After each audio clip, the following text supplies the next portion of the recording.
I have studied all of the productivity books, the productivity articles, podcasts, and videos that there are available, and I've learned about all the things that you probably also learn about. Pomodoro timers, time blocking your week, theming your days, batching.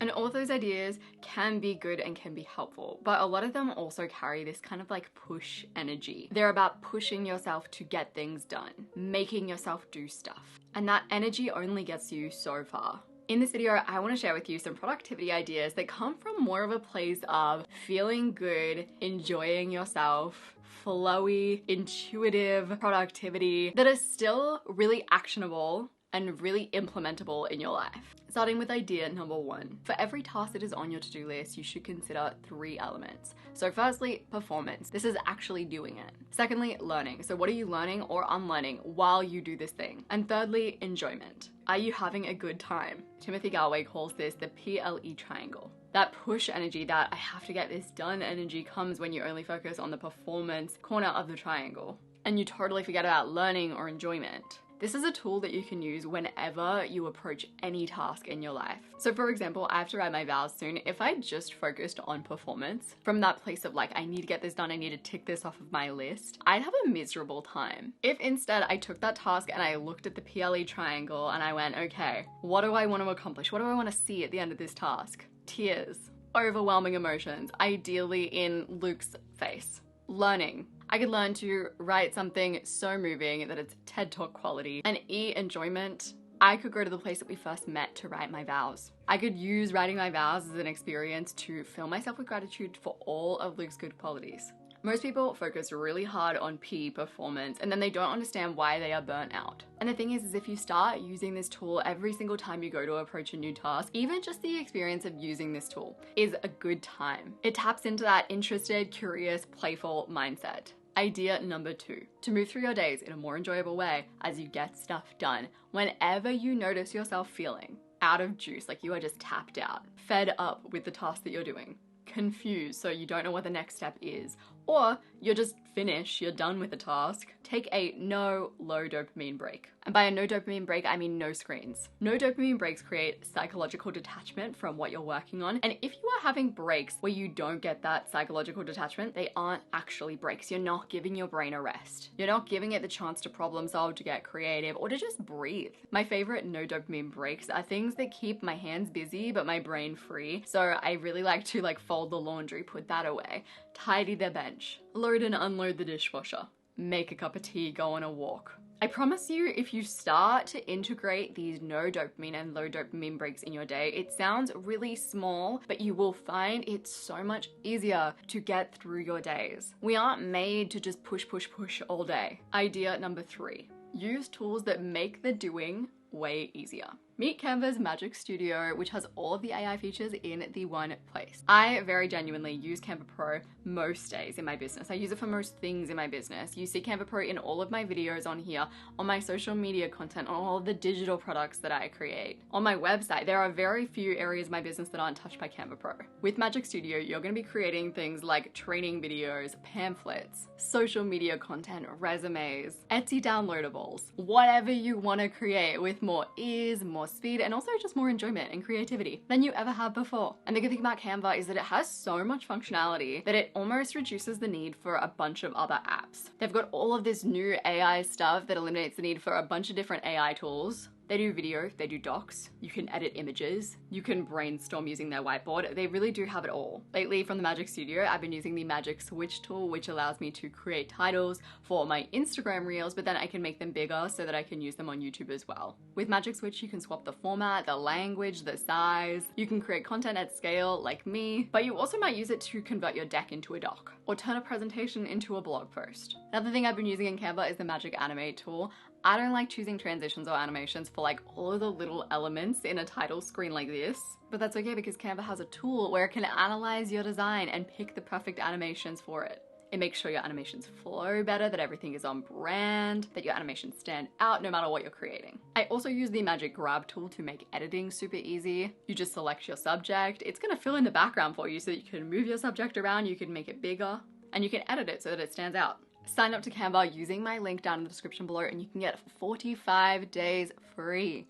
45 days free of giving Canva a go, trying out Magic Studio. Click that link down in the description below. Idea number 4.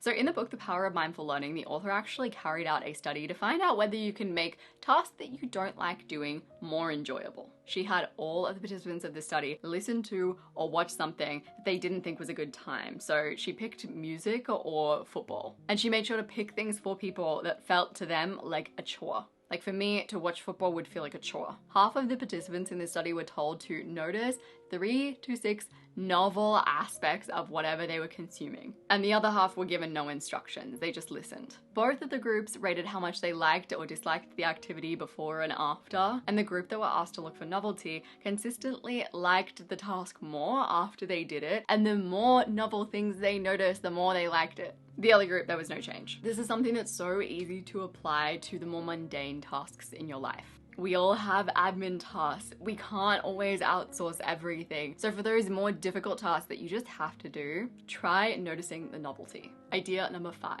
So when I meal prep with a lot of veggies, at first I'm like, yes, amazing, I'll eat the meal immediately. But after 4 days have gone by, when I look at my container and I can see the broccoli that I made 4 days ago, I'm like, doesn't look so fresh. It's a little worse for wear.